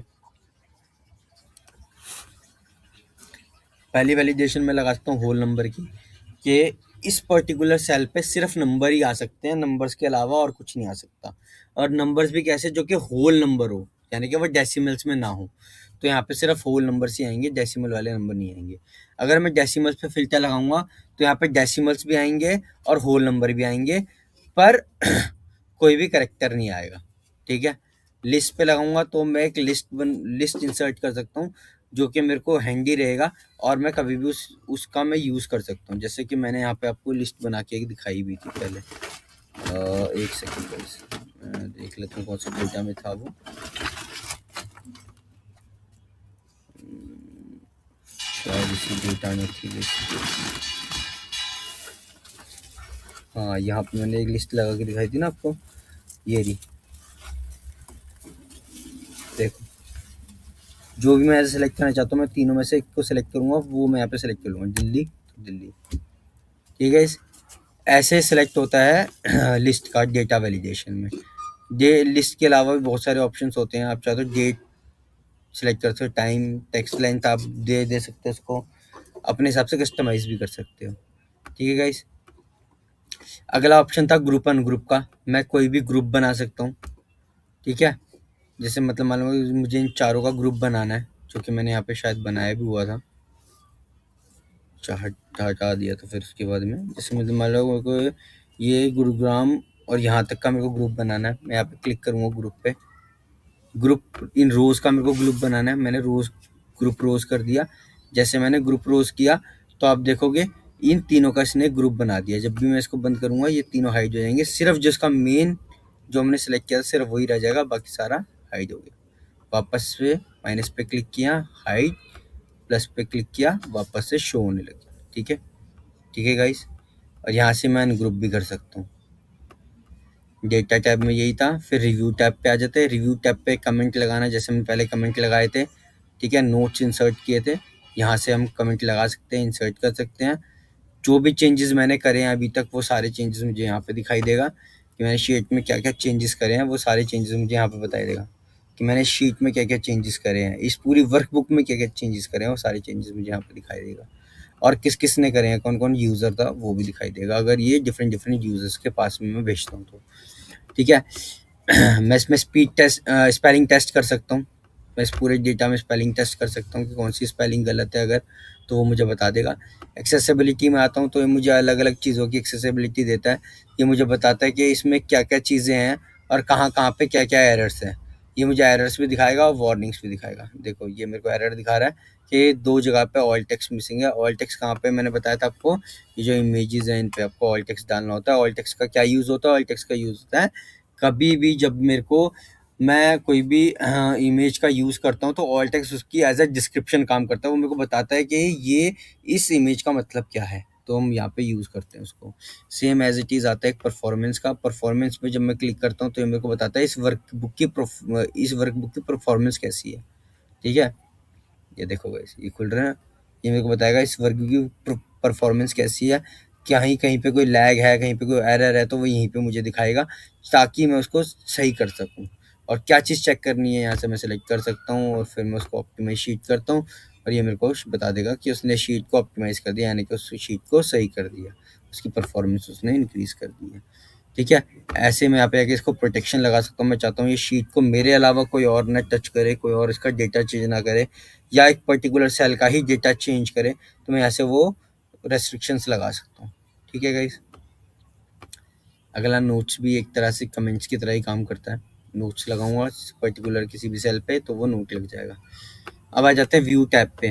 व्यू टैब पे क्या क्या चीज़ें हैं? Freeze and freeze panel. Freeze and freeze का क्या यूज़ होता है? मान लो ये डेटा है, मैं चाहता हूँ कि ये वाली रो और ये वाला कॉलम ये हमेशा यहाँ पर रहे, चाहे बाकी डेटा मूव होता रहे। ठीक है, तो मैं यहाँ पे जाऊँगा, इसको फ्रीज कर दूंगा, फ्रीज एट सिलेक्शन, तो ये फ्रीज हो गया। देखो बाकी डेटा मूव होता रहेगा पर ये अपनी जगह पे खड़ा रहेगा। देख रहे हो गाइस, ये अपनी जगह पे खड़ा ही। ठीक है, ऐसे मैं ग्रिड लाइन नहीं चाहता देखना, हटा सकता हूँ। हेडिंग भी हटा सकता हूँ, फार्मूला बार हटा सकता हूँ। जो भी मैं ऐसे चाहता हूँ वो सब कुछ मैं यहाँ से चेंज कर सकता हूँ या ले सकता हूँ। ठीक है, हेल्प में क्या होता है? हेल्प में हमें अगर किसी भी शीट में मुझे कुछ प्रॉब्लम आ रही है, मुझे कुछ चीज़ समझ में नहीं आ रही, तो मैं हेल्प सेक्शन में जा करके उस पर क्लिक करके हेल्प ले सकता हूँ और उस पर्टिकुलर फार्मूला के बारे में या उस चीज़ के बारे में मैं ऐसे जान सकता हूँ कि वो कैसे काम कर रही है। यहाँ पे कीबोर्ड शॉर्टकट्स हैं बहुत सारे जो कि मैं जाके यूज़ कर सकता हूँ। क्या क्या शॉर्टकट्स हैं वो मैं यहाँ पे जाके चेक कर सकता हूँ और यूज़ कर सकता हूँ। यहाँ पे सारे फार्मूलाज की लिस्ट आ जाती है कि कौन कौन से फार्मूला एक्सेल में अवेलेबल है। ठीक है, वो मैं यहाँ से यूज़ कर सकता हूँ। ये मैंने आपको बता ही देता है, ये टॉप बार होता है जिसको रिबन बार भी बोलते हैं। यहाँ पे आप डायरेक्टली को पायलट की जो माइक्रोसॉफ्ट 365 के होम पे जा सकते हैं और डिफरेंट डिफरेंट चीज़ों को एक्सेस कर सकते हैं। ये शीट का नाम है, ये टैब्स होती हैं। ठीक है, ये सर्च बार है, यहाँ से मुझे कुछ भी सर्च करना हो, कोई सा भी टूल सर्च करना हो तो मैं डायरेक्टली सर्च कर सकता हूँ। यहाँ पे मैंने भी पेड सब्सक्रिप्शन नहीं यूज़ कर रहा, मैं फ्री में आपको दिखा रहा हूँ फ्री सब्सक्रिप्शन में क्या क्या ऑप्शन होते हैं। तो इसलिए यहाँ पे ये बाय का ऑप्शन मेरे को दिखा रहा है। अगर ये मेरा पेड वर्जन होता तो यहाँ पे मेरे को पेड वर्जन दिखाता है। यहाँ पे ये सेटिंग्स का है, अब जाके आप डिफरेंट डिफरेंट सेटिंग्स कर सकते हो। ठीक है, ये मेरा लॉगिन है, मैंने जिस आईडी से लॉगिन कर रखा है। कोई भी कमेंट्स मेरे को डालने हो मैं यहाँ पे डाल सकता हूँ। कोई भी एडिटिंग करनी हो मैं यहाँ से कर सकता हूँ डायरेक्टली। मेरे को कोई भी शीट शेयर करनी हो तो मैं यहाँ से डायरेक्टली शीट को शेयर कर सकता हूँ। ठीक है, नीचे आ जाते हैं। यहाँ पे ये मल्टीपल शीट्स है, मतलब और भी शीट्स होती तो मुझे लेफ़्ट राइट करना होता तो ये लेफ़्ट राइट के बटन्स पे क्लिक करके मैं लेफ़्ट राइट कर सकता था। ये डिफरेंट डिफरेंट मेरी शीट्स है। ठीक है, इनको हम बोलते हैं शीट्स या वर्कशीट्स। और इन सब का कॉम्बिनेशन जो है इसको हम बोलते हैं वर्कबुक। जो बी बुक 2 है ये वर्कबुक है। ठीक है, वर्कबुक में ये शीट्स हैं, ये वर्कशीट्स हैं। ठीक है गाइस, वर्कबुक है, वर्कशीट है। फिर यहाँ पर आप आ जाओ, नीचे ऑप्शंस आ जाते हैं, यहाँ पे ज़ूम इन ज़ूम आउट का ऑप्शन आ जाता है। ठीक है, मैं चाहूँ तो इसको फुल स्क्रीन भी कर सकता हूँ। ठीक है गाइस, ये सारे ऑप्शंस एक्सेल में अभी तक हमने सीखे हैं, ये सारी चीज़ें हमने अभी तक एक्सेल में सीखी। ठीक है गाइस, यहाँ तक समझ में आया? किसी को कोई डाउट है तो आप मुझे बताओ, नहीं तो फिर हम कल हम फिर फार्मूलाज पे सीधा जंप इन करेंगे, और हम कल से सीधा डायरेक्टली फार्मूलाज पे काम करना शुरू करेंगे। फार्मूला क्या, कौन कौन से फार्मूलाज अवेलेबल है, एक्सेल में फार्मूला कैसे वर्क करता है। ठीक है, कुछ कॉमन चीज़ें मैं आपको बताऊंगा, क्या क्या कॉमन चीज़ें होती हैं जो कि जनरली लोग इंटरव्यूअर्स पूछते हैं जब भी हम इंटरव्यू देने जाते हैं एक्सेल का। ठीक है, वो हम कल से शुरू करेंगे। ठीक है guys? तो ये वाले सारे ऑप्शंस थे। ठीक है, अब आप मुझे बताओ, आपको कोई सा ऑप्शन नहीं समझ में आया, या आपको वहीं पे डाउट है, कोई चीज़ आपको नहीं समझ में आई आज की क्लास में या प्रीवियस किसी क्लास में, तो आप मुझे बता सकते हैं, हम लोग अभी डिस्कस कर लेंगे। आप चैट बॉक्स पे लिखिए फटाफट से, मैं आपके डाउट्स ले रहा हूँ।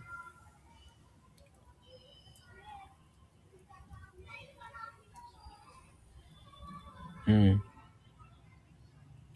सर, फॉर्मूलाज बार का क्या यूज़ होता है? देखो गाइस, ये फॉर्मूला बार है। ठीक है, इसका क्या यूज़ होता है, यहाँ पर ना मैं फॉर्मूला देख सकता हूँ कि मैंने क्या फॉर्मूलाज कहाँ पर लगाए हैं। जैसे इस वाली शीट में मैंने फॉर्मूलाज लगाए थे, कुछ सम का फॉर्मूला, बेसिक फॉर्मूलेज। यहाँ पे क्या मैंने क्लिक किया, देखो ये मेरे को दिखा रहे हैं ना कि मैंने यहाँ पे क्या फॉर्मूला लगाया है।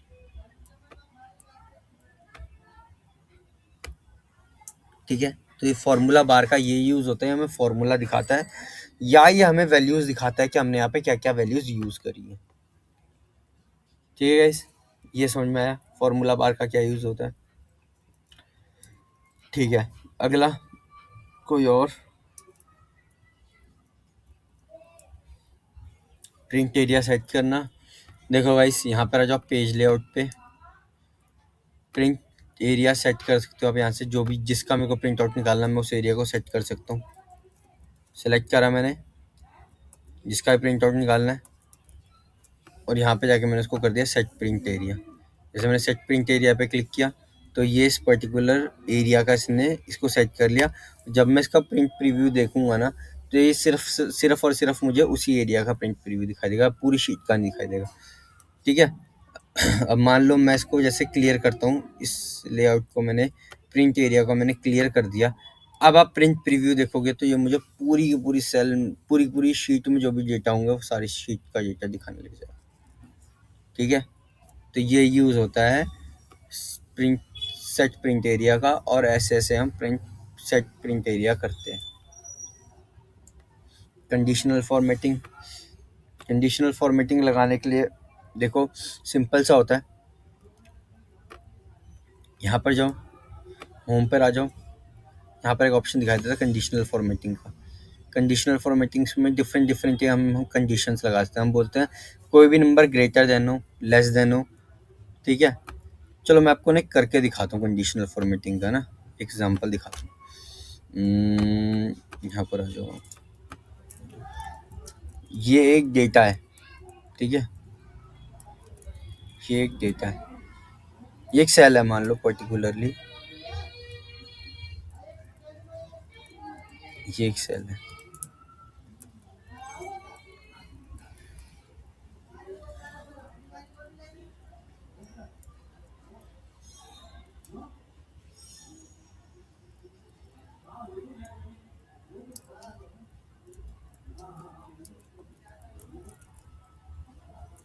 ये एक सेल है, यहाँ पर मैंने एक नंबर लिखा 50।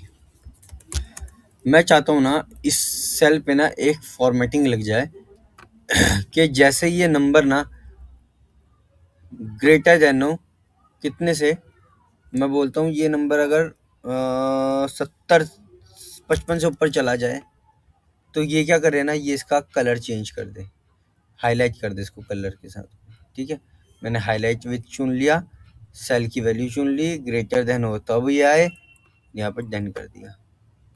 अब जैसे मैंने यहाँ पे डन किया, तो इस पर्टिकुलर सेल में ना एक फॉर्मेटिंग लग गई है, जो कि मेरे को यहाँ पे दिखाई दे रही है। अब जैसे मैं यहाँ पे ना इसको सॉर्ट करूँगा, इस सेल की वैल्यू को मैं सॉर्ट करूँगा,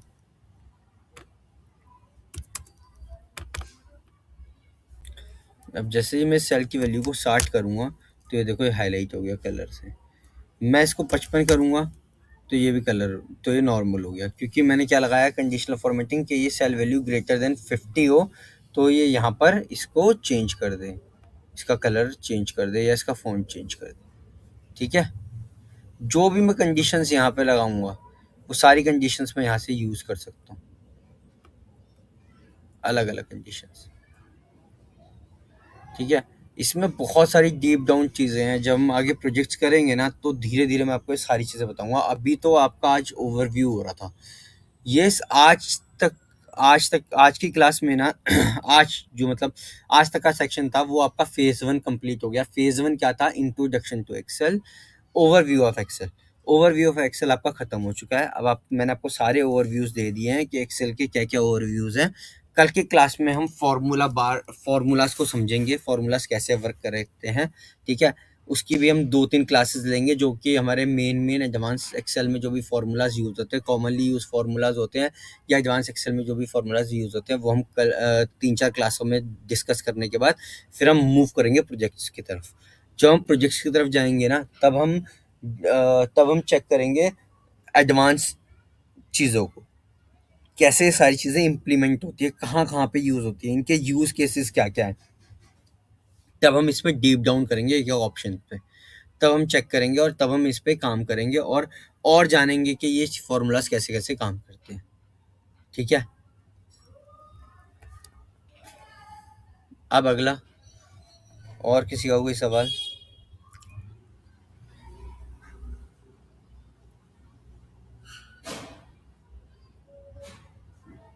एक्सेल के में ये ऑप्शन नहीं आता। देखिए, आप लोग ना बहुत सारे लोग कंफ्यूज हैं। आप अभी भी मैं बहुत सारे कमेंट्स देख रहा हूँ यहाँ पर ना, जो मेरे को मिल रहे हैं कॉमनली, वो ये है कि एम एम एस एक्सेल में और माइक्रोसॉफ्ट 365 में डिफरेंस है। तो मैं आप लोगों का ना एक डाउट क्लियर कर देता हूँ। माइक्रोसॉफ्ट ऑफिस और माइक्रोसॉफ्ट 365 दोनों एक ही कंपनी के प्रोडक्ट हैं। ठीक है? दोनों में कोई डिफरेंस नहीं है, दोनों सेम है। माइक्रोसॉफ्ट 365 थोड़ा सा एडवांस वर्जन है, तो यहाँ पर हमें नई चीज़ें देखने को मिल जाती हैं। अभी जैसे कि नया फीचर आया है, देखो मैं आपको बताता हूँ। नया फीचर एक आया है माइक्रोसॉफ्ट 365 में। मैं मान लो ये एक सेल होती, मैं यहाँ पे लिख दूँ हीट, अब मैंने लिख दिया कोल्ड। ठीक है? अब ये दो सेल है, मुझे इसमें ना मैं यहाँ पे राइट क्लिक करता हूँ। राइट क्लिक करने के बाद ना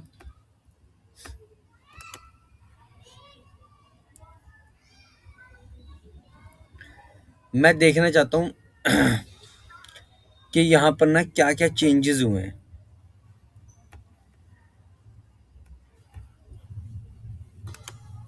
इस पूरी शीट में, तो मैं यहाँ से डायरेक्टली भी देख सकता हूँ। देख रहे हो? ये अभी भी मैंने इंसर्ट किया, ये दिखा रहा है मेरे को। मैं और चेंजेस देखना चाहता हूँ। ठीक है? तो ये मेरे को और चेंजेस दिखाएगा कि इसमें क्या क्या चेंजेस हुए थे। ठीक है? तो इसमें ना न्यू अपग्रेडेशन ना होती रहती है माइक्रोसॉफ्ट 365 में, जो कि यहाँ पर आपको दिखती रहेगी। ठीक है? एक्सेल में आप डायरेक्टली यहाँ पे सर्च नहीं कर सकते हो। यहाँ पर आप कोई सा भी फंक्शन, कोई सा भी टूल ना यहाँ पे डायरेक्टली सर्च कर सकते हो, यहाँ पर जा करके। ऐसे ही ना बहुत सारे ऑप्शंस हैं जो कि 365 में हैं। वैसे आप निश्चिंत हो जाइए, माइक्रोसॉफ्ट 365 या एमएस ऑफिस दोनों सेम होता है। ठीक है? दोनों में सारे फंक्शन सेम होते हैं। इवन कई सारे जो मार्केट में सॉफ्टवेयर्स मिलते हैं ना, जो कि अलग अलग ऐप्स, एंड्रॉयड के लिए ऐप्स बनी हुई हैं, उसमें भी जो एक्सेल्स होते हैं, वो भी काफ़ी हद तक ना सेम ही फीचर्स आपको देते हैं। ठीक है? इवन जो गूगल शीट्स होती है ना, वो भी सेम ही काम करती है। ठीक है? मैं आपको एक दिन गूगल शीट्स भी दिखाऊँगा कि गूगल शीट्स कैसे काम करती है, उसमें क्या-क्या ऑप्शंस होते हैं, ठीक है? आप देखोगे तो आप वो भी समझ जाओगे गूगल शीट्स भी ना सेम ही काम करती है और वो ऑनलाइन काम करने के लिए बहुत ज़्यादा बेस्ट है। आपको ना कोई भी सॉफ्टवेयर इंस्टॉल करने की ज़रूरत नहीं है, कोई भी चीज़ आपको इंस्टॉल करने की ज़रूरत नहीं है। आप डायरेक्टली एक शीट को अपनी गूगल ड्राइव पे सेव करो और डायरेक्टली आप वहाँ पे गूगल शीट्स के थ्रू उस पे काम कर सकते हो, ठीक है? तो ये बहुत मतलब कि दुनिया ना बहुत आगे बढ़ चुकी है, तो अब आपको भी ना एडवांस होना पड़ेगा चीज़ों को लेकर के। एडवांसमेंट अगर आप नहीं सीखोगे, अपने करियर में एडवांसमेंट नहीं लाओगे, तो आप बैक होते जाओगे और लोग आपसे आगे बढ़ते जाएँगे।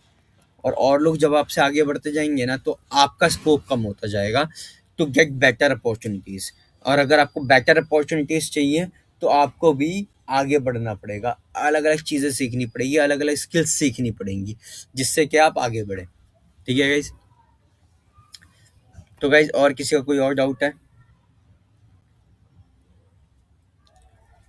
अगर किसी का कोई और डाउट नहीं है, तो आज की क्लास यहीं पे वाइंड अप करते हैं, ठीक है? मिलेंगे नेक्स्ट सेशन में, नेक्स्ट क्लासेस में और डिस्कस करेंगे। वैसे हम लोग रिकॉर्डिंग्स में ना ये डाउट्स डालते नहीं हैं, पर आज की क्लास में मैं डाउट्स डाल दूँगा आज वाले। तो जो मिक्स डाउट्स है ना, मतलब जिनके भी कंबाइन में जो भी डाउट्स थे अभी तक की क्लासेस के, वो सारे क्लियर हो जाएंगे इस एक सेशन से। वो यहाँ पे देख करके सारे डाउट्स क्लियर हो जाएंगे। फिर भी अगर कोई डाउट रहता है तो आपको हमने एक सपोर्ट नंबर दिया हुआ है, ठीक है? मैं दोबारा वो सपोर्ट नंबर यहाँ पे डाल देता हूँ, 8851606087। ये सपोर्ट नंबर है, स्क्रीनशॉट ले लो गाइस, सेव कर लो। नहीं दिख रहा, मैं थोड़ा सा बड़ा कर देता हूँ इसको, फ़ॉन्ट को।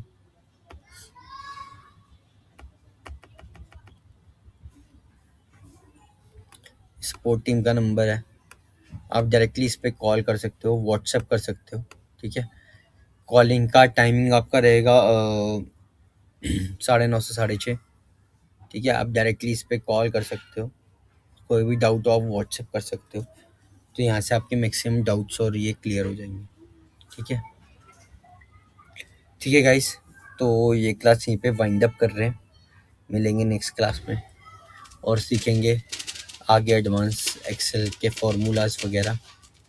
ठीक है गाइस, तो स्टे हेल्थी, स्टे हैप्पी, मेहनत करते रहिए, आगे बढ़ते रहिए। चलिए गाइस, गुड नाइट।